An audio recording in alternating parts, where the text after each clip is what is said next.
Il n'y a rien de pire que de vouloir dormir, d'être fatigué et de ne pas arriver à dormir. Il y a des moments où je priais et je pleurais à chaudes larmes. Je dis, Seigneur, s'il te plaît, permets-moi de dormir cette nuit. Et je n'y arrivais pas.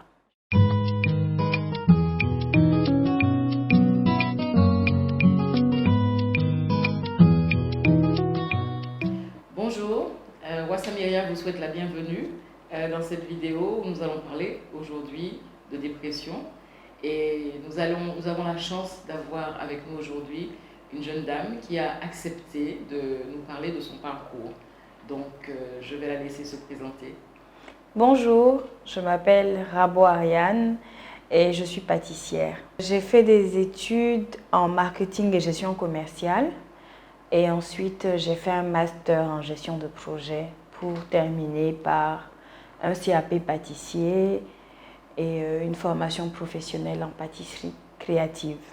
Donc, ce que j'aime essentiellement, c'est pâtisser et surtout dessiner. J'aime beaucoup dessiner. Le dessin, ça m'a permis, l'art, ça me permet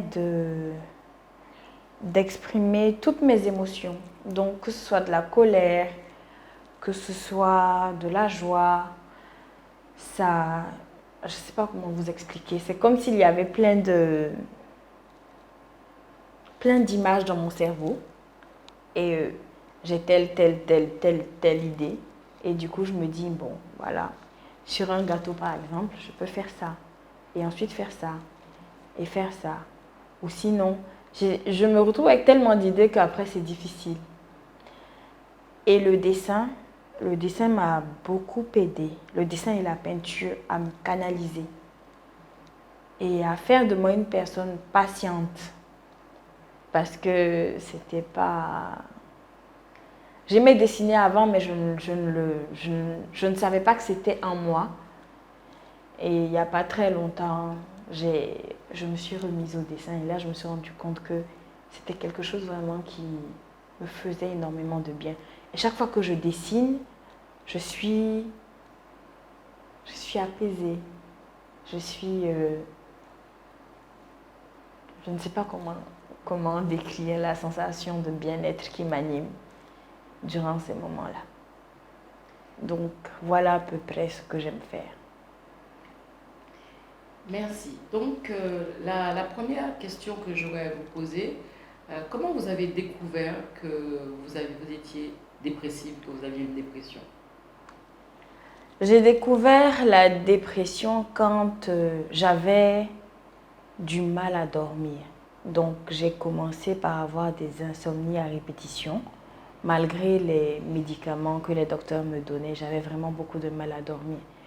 Et j'étais très triste. Donc, je me disais, est-ce que ce ne serait pas mieux que je n'existe pas? Comme ça, je ne sentirais plus la douleur. Et cette pensée-là ne me quittait pas. Donc, je me disais sincèrement, ça n'a pas de sens d'exister si on souffre autant. Donc, pour mettre fin à cette douleur, autant sauter la vie. Et c'est ainsi que ma sœur m'a amenée voir un psychologue pour la première fois. Je n'avais goût à rien du tout, même pas aux études. Donc en plein devoir, je pleurais, je ne pouvais pas réfléchir, je n'arrivais pas à réfléchir, je n'arrivais pas à me concentrer. Donc c'était même pas la peine de penser à l'école en ce moment-là. Alors, vous aviez quel âge à ce moment quand vous avez découvert que vous aviez une dépression et comment on vous l'a annoncé? J'avais 20 ans exactement, mais le fait de ne plus avoir envie de vivre pour de vrai, là j'ai senti que vraiment c'était pas du tout normal. Parce que parfois on peut se dire oui, c'est bien, est-ce que il serait possible d'avoir des pensées suicidaires, mais avoir envie de passer à l'acte, il y a tout un fossé entre. avoir la pensée et vraiment vouloir passer à l'acte. Et se dire que c'est parce qu'on est en vie qu'on souffre. Mais si on n'est plus, on ne souffre plus. Là, c'était vraiment... C'était audible comme sentiment. C'est en lisant, en regardant les choses sur Internet que je me suis rendu compte que je faisais une dépression. Et à ce moment-là, je ne savais pas vraiment comment sortir de cette spirale-là parce que mes parents, ils me surveillaient. Ils savaient que j'allais pas du tout bien et ils ont essayé de me surveiller comme ils pouvaient, mais ils ont appelé à l'aide. Ils ont appelé à l'aide, notamment ils ont parlé à mon grand-père pour lui dire que ça n'allait pas du tout et qu'ils avaient besoin d'aide. Quelles sont les questions qui vous préoccupaient à ce moment-là? Donc vous avez parlé du fait que si vous perdiez, si vous ôtiez la vie à ce moment-là, la douleur s'arrêterait. Mais quelles sont les autres questions qui vous préoccupaient, qui vous occupaient l'esprit durant cette période? Durant cette période, sincèrement, je ne pensais à rien d'autre qu'à ça. C'était tout ce qui m'occupait l'esprit.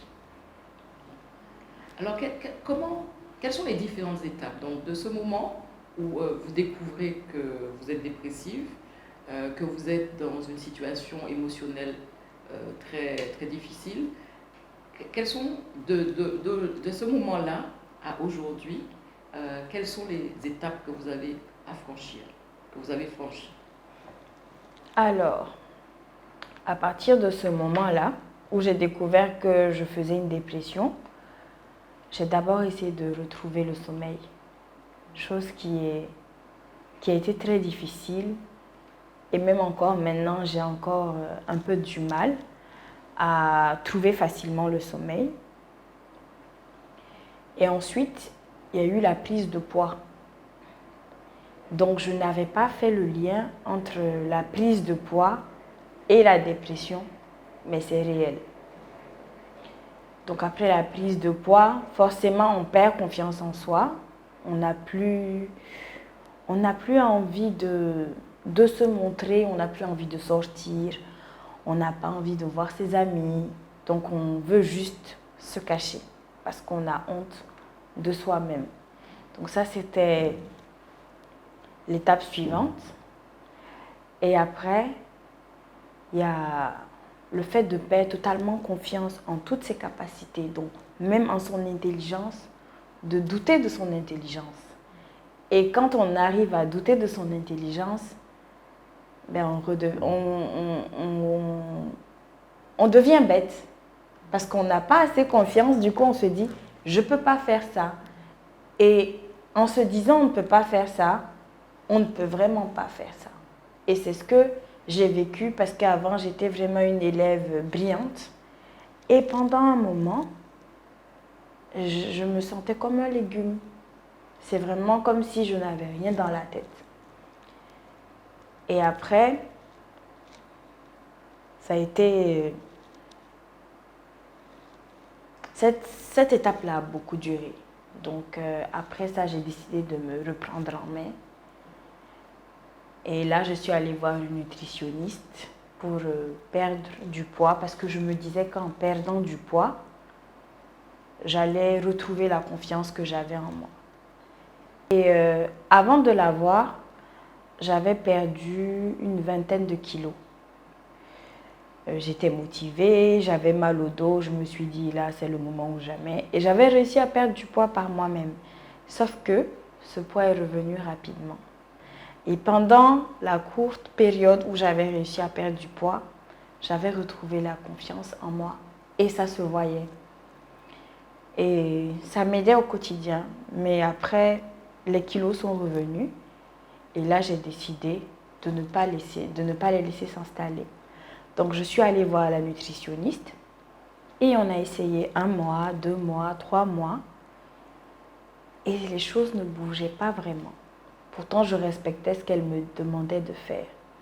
Là, j'ai compris que j'avais un problème. Et je lui ai demandé, pourquoi est-ce que ça ne marche pas? Elle m'a dit, je vous donne l'adresse d'une psychologue, il faut que vous alliez la voir. Et je lui ai dit, il n'y a pas de souci, ça ne me dérange pas, je suis ouverte à voir un professionnel de la santé mentale. Et en venant consulter régulièrement, je me suis rendu compte qu'il y avait énormément de choses enfouies qui n'avaient pas été réglées. Et que ces choses avaient un impact sur moi depuis des années et je ne m'en rendais pas compte. Et en faisant ces consultations régulières, je me suis rendue... Mes yeux étaient ouverts en fait et j'ai pu faire le lien entre ces événements passés et la personne que je suis aujourd'hui et tout ce poids qu'il y a autour de moi parce que je ne suis pas quelqu'un qui mange énormément. Je peux passer toute une journée même sans manger. Et peu importe ce que je ne mange pas vraiment en quantité. Je suis facilement écœurée par les choses grasses. Et dans ma famille, ils ne sont pas corpulents. Donc, quelqu'un qui me connaît très bien depuis mon jeune âge me dira je ne comprends pas pourquoi tu as pris autant de poids. C'est certainement à cause du stress. Parce que tu n'as pas cette morphologie d'habitude. Et quand je prends du poids, j'ai vraiment mal au dos. Et quand j'ai des soucis, j'ai aussi très mal au dos. C'est le poids de tout ce que je porte. Et quand je suis dans une période où vraiment je me sens bien, je ne sens plus de douleur et je m'endors toute seule. Donc, chaque fois que j'ai mal au dos, je me dis, ça ne va pas en fait. C'est un signal d'alarme. Ça veut dire qu'il y a quelque chose qui ne va pas. Donc, il faut que tu arrives à trouver ce que c'est pour passer outre. Parce que ça se ressent sur ton physique. Tu le sens, la douleur est physique, elle est vive et je la ressens vraiment. Donc, il faut que j'arrive à mettre le doigt sur ce qui ne va pas. Bien. Alors, quelles sont les différentes techniques ou outils qui vous ont le plus aidé dans ce parcours de découverte de vous-même, de comprendre les mécanismes, comment vous fonctionnez, qu'est-ce qui vous pèse, qu'est-ce qui est compliqué pour vous? Quels sont les différents outils ou techniques qui vous ont aidé?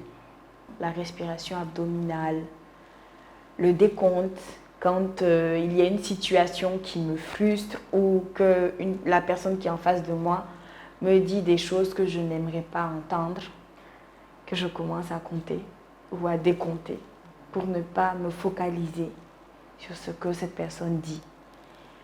Il y a, je ne sais pas comment on appelle ça, mais...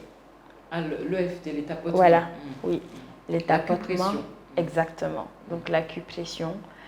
Et il y a aussi le fait de boire l'eau en conscience. Donc, oui, vous parliez de cette autonomie que vous avez acquise. Alors, aussi bien par les différentes techniques, outils que vous avez intégrés, appris, que vous êtes appropriés. Mais il y a aussi le parcours par rapport aux différents médicaments que vous avez eu à prendre pour vous aider. Vous pouvez nous en dire quelques mots? Oui, donc pour les médicaments, c'était vraiment à dose minimale. Et quand je prenais ces médicaments-là, je me sentais bien. Je me sentais bien et j'en ai pris pendant au moins 3 semaines, 1 mois, si je me souviens très bien. De quelle manière votre famille vous a accompagné alors quelles étaient, pas seulement la famille, les amis, comment ils comprenaient votre situation et de quelle manière ils vous ont aidé? Alors, pour la famille, je ne leur ai pas vraiment dit que je voyais un professionnel de la santé mentale. Mais les connaissants, ils n'auront pas trouvé de problème à ça. Je pense qu'il y avait peut-être quelques personnes qui le savaient. Et ce sont des personnes vraiment alarmistes. Donc pour elles, ah, c'est la fin du monde, ah, elle veut se tuer, ah, ça ne va pas. Mais non, c'était pas ça. Parce que plus je venais en consultation, plus j'en apprenais sur moi. Et de l'autre côté, il y a mon conjoint qui m'a toujours aidé, qui m'a toujours soutenu. Il me dit c'est bien, continue, c'est une bonne chose, ça te fait du bien. Et lui, il me connaît vraiment depuis tellement longtemps qu'il voit tout le changement qu'il y a eu. Donc il est content, il est fier, il me soutient, il m'encourage. Et pour les membres de ma famille qui ne sont pas au courant, je pense que ce serait pareil pour eux aussi. Donc vous disiez que votre conjoint vous a soutenu, votre ami vous a soutenu, mais par contre certains amis étaient plutôt alarmistes. Et maintenant, ces personnes qui étaient alarmistes, comment elles vous voient, comment elles évaluent les progrès que vous avez faits? Sincèrement, ces personnes-là, elles me voient comme changer, et elles me voient forte. Donc, elles manifestent un peu je ne dirais pas de la peur, mais ça s'apparente à de la peur. Donc, quand je dis quelque chose, c'est comme si j'avais la vérité ultime. C'était moi qui avais raison, c'était moi qui dirigeais les choses. Et elle ne manque pas de me dire qu'il y a eu beaucoup de changements, notamment dans la gestion de ma colère, de mes émotions, ce genre de choses-là, parce que j'étais vraiment très, très agitée, très colérique. Et dans ces moments-là, je n'arrivais pas du tout à me contrôler.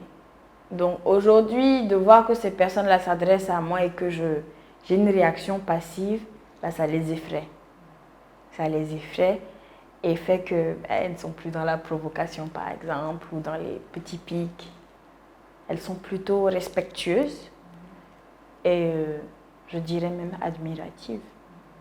Donc voilà, par rapport à ces personnes. Alors vous avez parlé tout à l'heure des effets de la dépression sur vos études et donc sur les relations avec les autres. Vous parlez de ces colères, de ces moments de retrait, d'apathie, de désir de mort. Au niveau professionnel, quelles ont été les conséquences pour vous? Au niveau professionnel,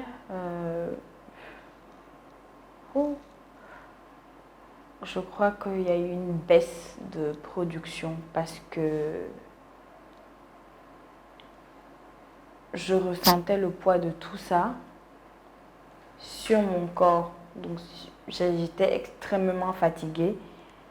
Il faut savoir que quand je suis fatiguée ou quand je suis triste ou quand j'ai pas assez dormi, je n'arrive pas à travailler convenablement.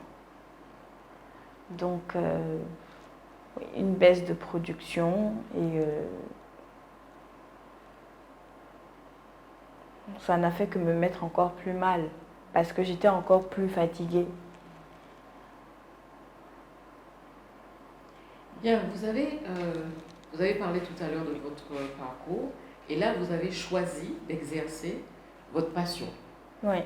Alors, est-ce que vous pouvez nous dire comment vous avez fait ce choix de plutôt travailler pour vous-même et de travailler dans le sens de votre passion, de ce qui vous porte?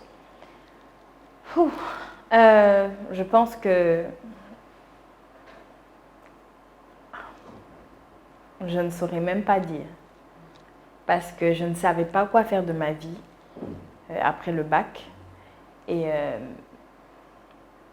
j'ai choisi des études comme ça en me disant bon, j'aime bien faire le commerce, donc c'est quelque chose qui me convient bien parce que voilà, j'ai eu à faire quelques ventes et tout.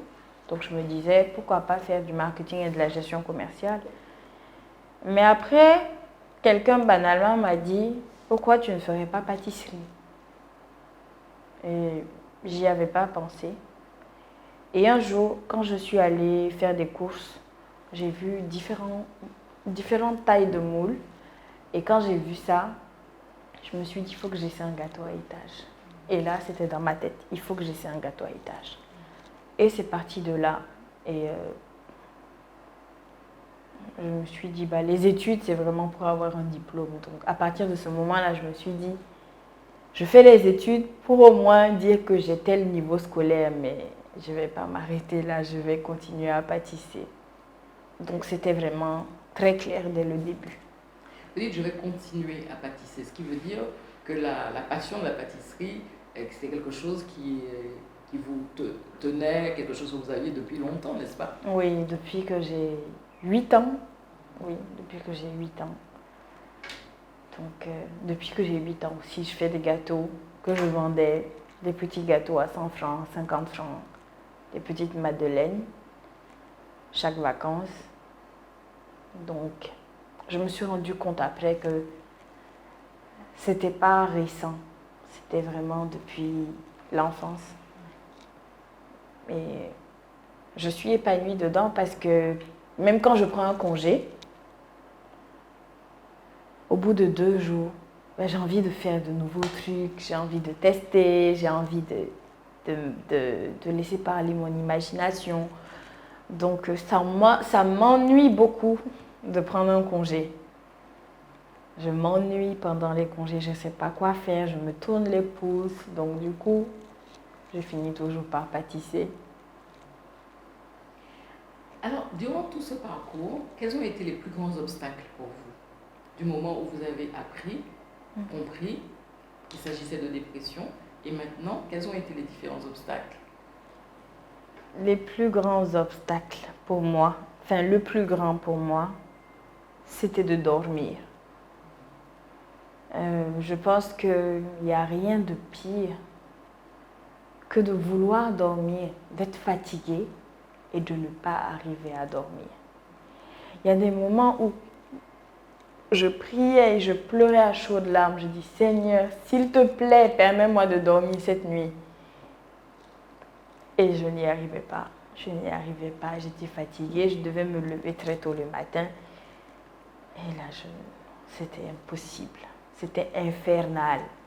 Au milieu de la nuit, je pleurais parce que j'arrivais pas à dormir. Oh, ma mère, elle avait pitié de moi. Elle était triste. C'était dur de ne pas dormir. Et quels ont été vos plus grands alliés dans ce parcours-là? Dans ce parcours-là, les huiles essentielles.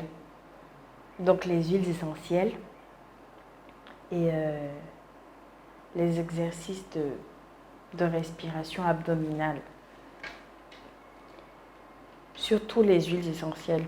Quel serait le message que vous aimeriez transmettre sur cette question-là, sur ce parcours-là?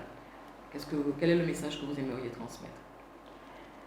Moi, sincèrement, j'aimerais que les gens arrêtent d'avoir des préjugés sur la psychologie, sur la psychiatrie, sur les professionnels de la santé mentale.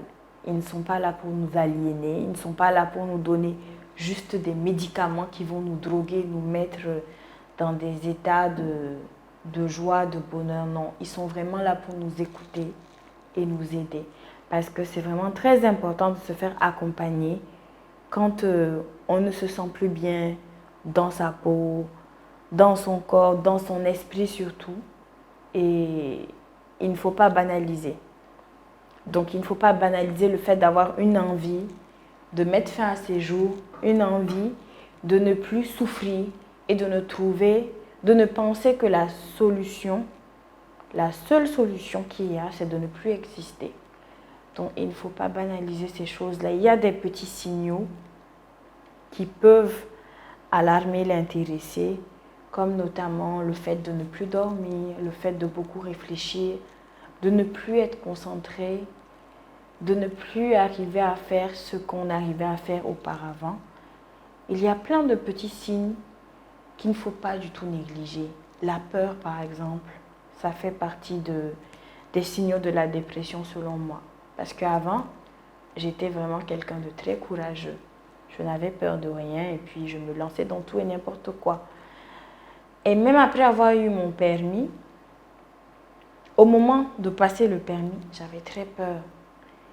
Et je savais conduire, mais j'avais peur d'utiliser la voiture. Il a fallu que j'en parle et que je fasse une thérapie pour que la peur s'estompe et pour que je puisse avoir le courage de conduire seule, de sortir, de faire tout ce qu'il faut. Donc c'est vraiment important.